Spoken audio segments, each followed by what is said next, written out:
Hi class, this video is going to look at reading data from a file. And here I've got on the whiteboard some of the process and rules. The process for reading data from a file is the first couple of steps are the same. We have to first create the file name as a variable, and that way we can then store it, we can then output it later. The user could even input it themselves. But always get into the habit of creating a variable to store the file name, a string variable. Next up, or let me get some code in for that. Like, let's say we had just file name as a variable name, and I'll use input.txt here. A very descriptive name for a file. All right, next we create the file object, and again, this is programmer defined. It can be any name you want. For convention and for beginner coders like us, I recommend infile, just like we used outfile for writing to a file. So we'll create the object here, infile. And then we kind of combine steps 2 and 3 here together by opening the file with the open command, and then we give the file name. And since we're storing the file name in a string variable, we'll just provide that string variable name file name. And then we enter the mode that we're accessing this data. And if you remember from the last video, there's 3 modes. There's R for reading, there is W for writing, and there's A for appending. So we will pick mode R here for reading. And that instruction there is then going to take care of creating the file object and binding the correct file to that object. All right, and then at this point, we're ready to just do whatever file operations we need to do. And we'll get to some of those in a second. But then at the end, after we do whatever we need to do here, we need to make sure to close the file object. That which is open must also be closed. So we will do infile.close. And another word of caution, that some interpreters and some various compilers are very picky about file syntax. So some won't even let you finish some type of a file operation unless you close the file. So always close it, just as a matter of convention and practice. Now, when we read from a file, we're going to use a couple of different commands, and let's go over those. First, just like we had outfile.write for writing to a file, we can use infile.readline.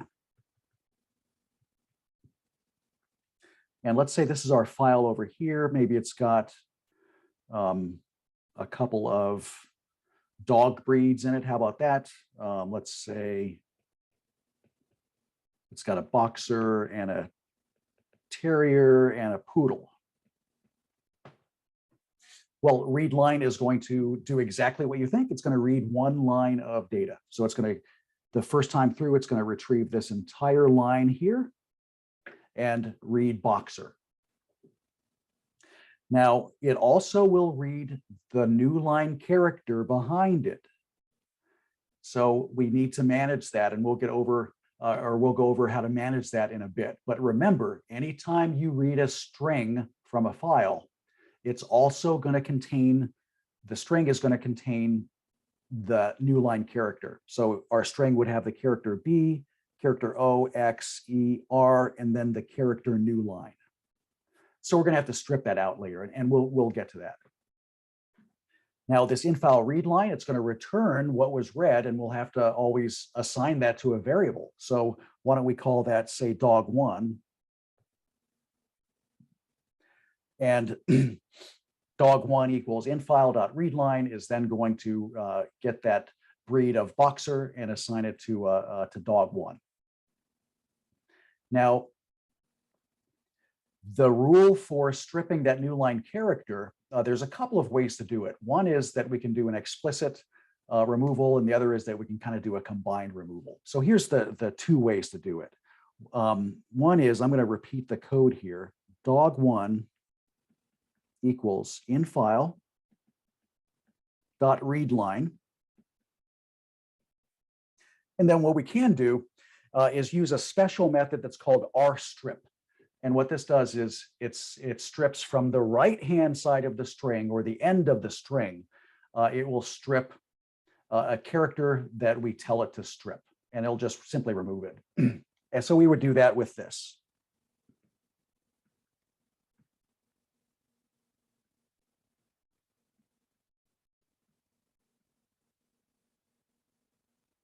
So we'd say dog1 equals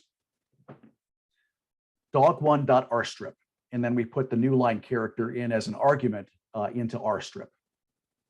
And this will do exactly what we want. It'll strip it out.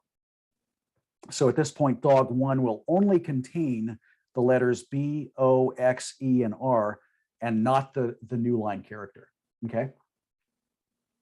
So that's one way to strip, but of course we can combine these and make our code a little sleeker and a little more efficient. So we can combine them like this.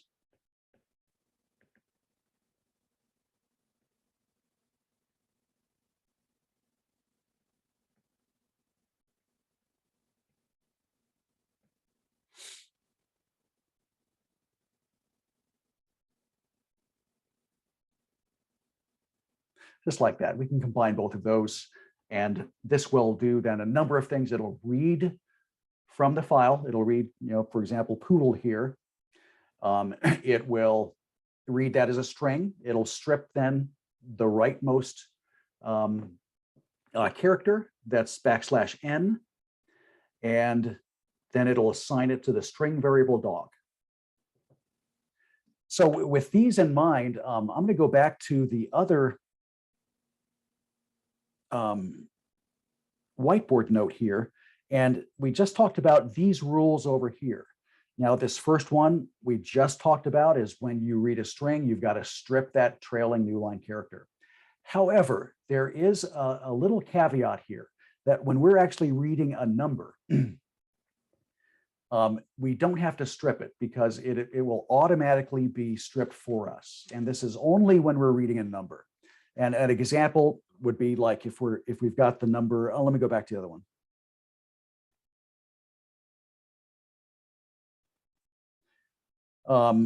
Let's say we've got the number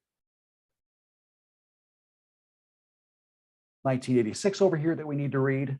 Let's go ahead and do that, the setup for it.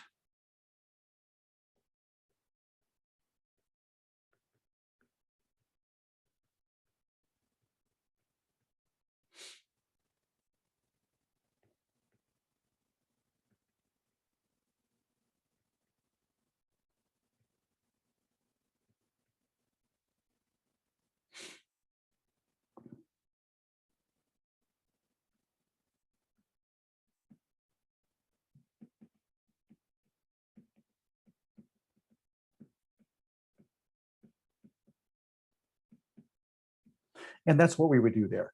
So when we get the input from readline and when we cast it as an integer, part of that process includes stripping that trailing new line character. So we don't need to do it explicitly for any number, be it a float or an integer. So that is why in this slide here, don't strip the new line character. It's automatically stripped for whenever we are reading a number. All right, well, let's shift over and do some coding to kind of show how we would do all of this stuff. So I'll be right with you. I'm going to set up my Jupyter Notebook. Okay, we're in our Jupyter Notebook now, and I've got some code up to just simply read some data from a file called input.txt. Now I've got that over here in this other browser window, and I've got a couple of car names in there, makes and models. These are actual cars that I've owned at some point in my life. So let's read those from the file and see how we can get those just output to the console. So here's the setup that we mentioned, and this is setting up the file name variable to input.txt. Then we open that file, bind the file name, and we open it in read mode. And then here is the combined, and I'll only use the combined at this point, but this is the combined set of instructions that is going to read the line from the file and then assign it to the variable car1. Then we print it, and then I just have car2, and then I've got car3. All output there. When we run it, we see that we do get exactly what was over here in the input file. Why don't we do a car4? Let's see, I also used to own a Volkswagen Rabbit.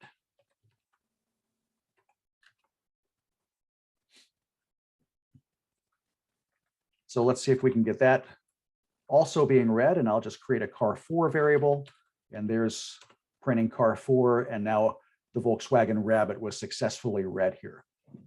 Now, a note about the rstrip method. What it does, rstrip in and of itself is going to strip the rightmost character from that string, the rightmost character. Now, our code will actually work just fine if we just use the .rstrip method, and you're authorized and allowed to do that as well. We got the exact same results here. Note, though, that if we don't put rstrip in there, look at the behavior now. Everything is spaced out, and that's because when we read Volkswagen GTI, we also read the new line character. So it actually also print out this next line that's blank. So that's why rstrip fixes that behavior by stripping that rightmost character. Now, if you do provide an argument like this, if we provide a specific character, it's going to remove the rightmost of that character. And in all file operations, the rightmost character is always going to be the new line character anyway. So it's somewhat of a toss-up if you want to put that in here or not. Let's say we wanted to strip the rightmost. Now, let's not do that. So there they are, all back there. All right, well, let's take a look next at how we could automate this a little bit to where we can put a loop in place that is going to read these in an automated fashion using a loop. So we won't have to create this car1, car2, car3, car4 variable set. Instead, we can just output what the cars are. So let's take a look at how to do that next.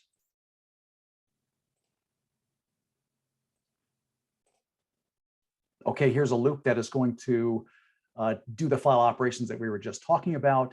We want to process this whole file over here that's got the 4 makes and models of cars that I used to own, and we want to output them. So how do we do that? Well, Python has got a for loop that's sort of special.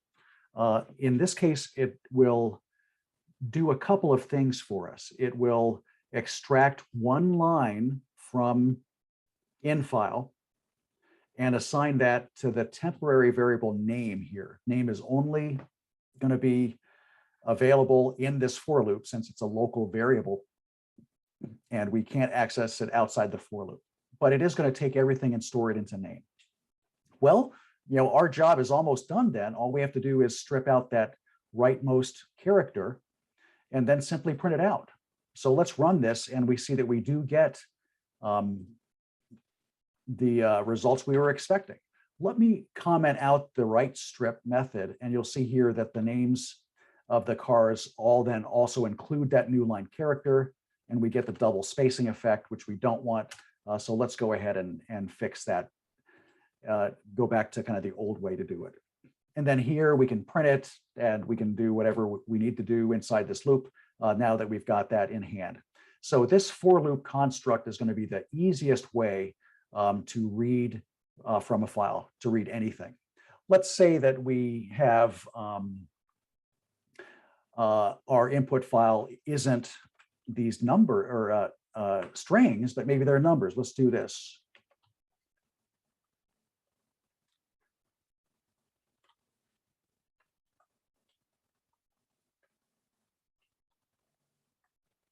let's say that they happen to be a bunch of floats. Well, let's talk about, well, how could we then read those values in?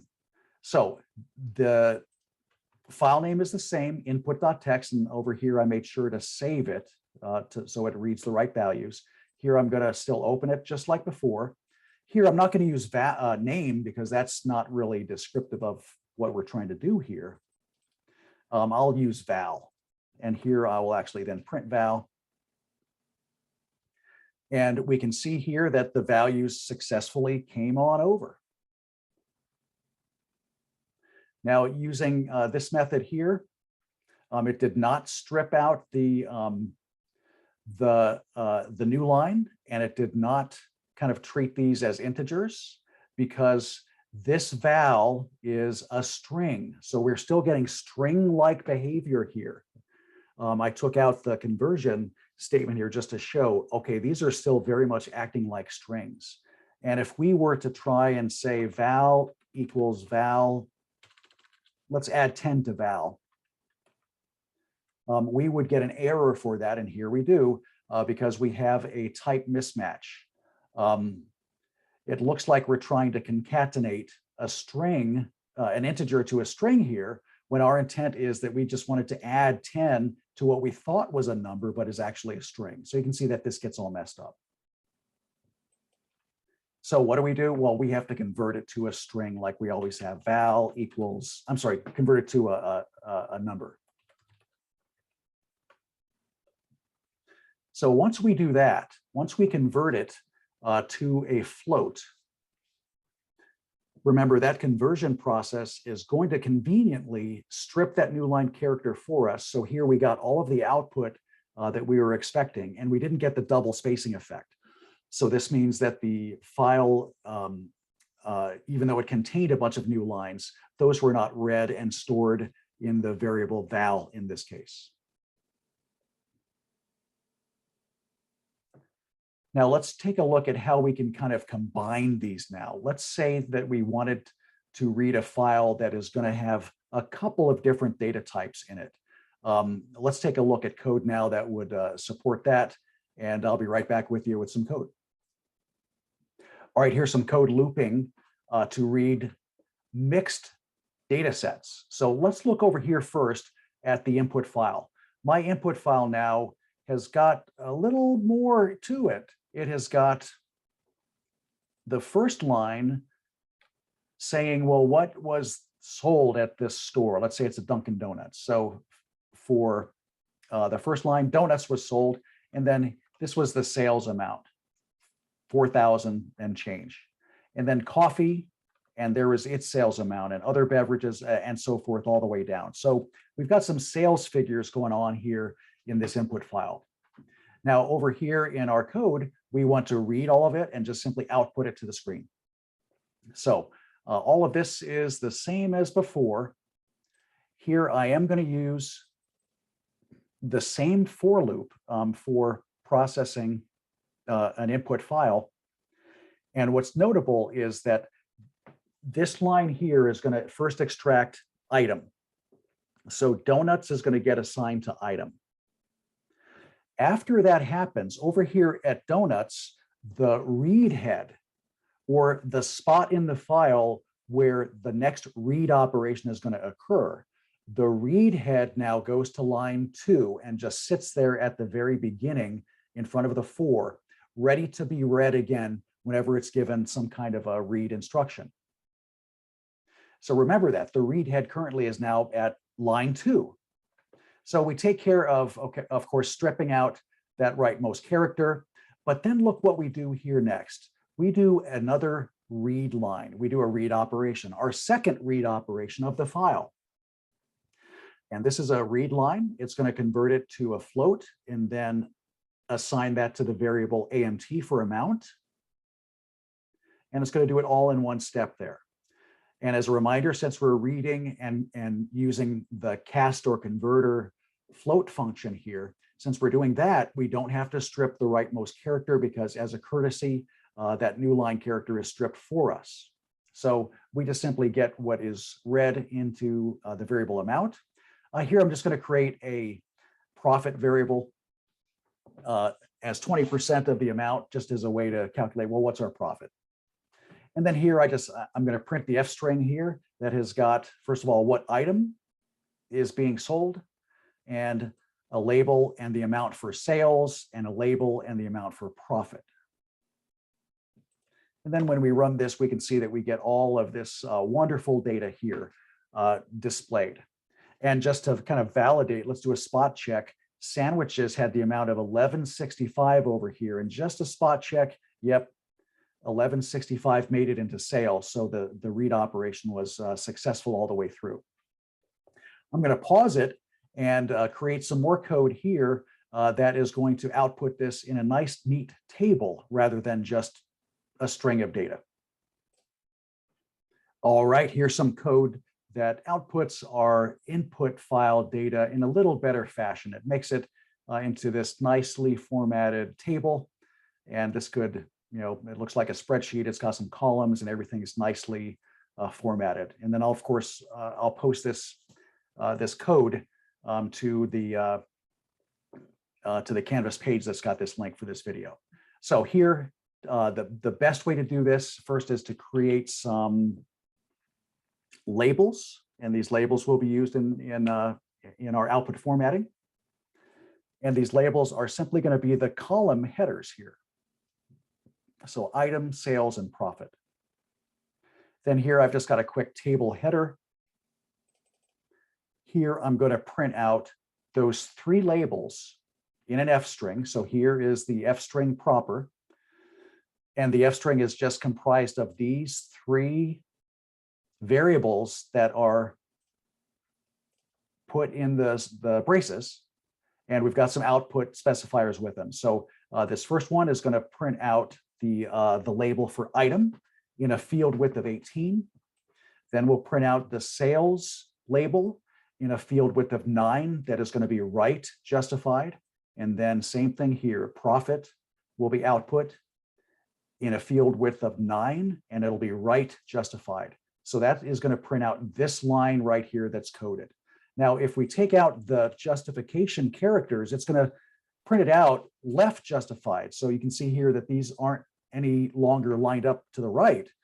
They start at the field width there. So I'm going to put those back, and it makes everything just nicely aligned that way. All right, we still have the same code in this for loop, and then I've just modified the print. Every time through the loop, we're going to print out, you guessed it, these three elements, item, amount, and profit, and we're going to be printing them in the same order and then with the same field width that we declared up here, 18, 9, and 9. So here we've got these set up for 18, 9, and 9. By the way, we've got, for our floating point numbers, we've got 2 places of decimal precision. So that's the .2f. And just for grins, why don't we put in some $ in front of these numbers? And that doesn't turn out too good. I'm going to take it with that. And everything lines up just wonderfully and nicely. So again, I'll post this code so you don't have to try and type it up as you're staring at the screen paused. All right, so I hope this helped, just showing how to process an input file that has got a couple of different data types in it. Now, the next video is for processing records, and it will have a lot more than this.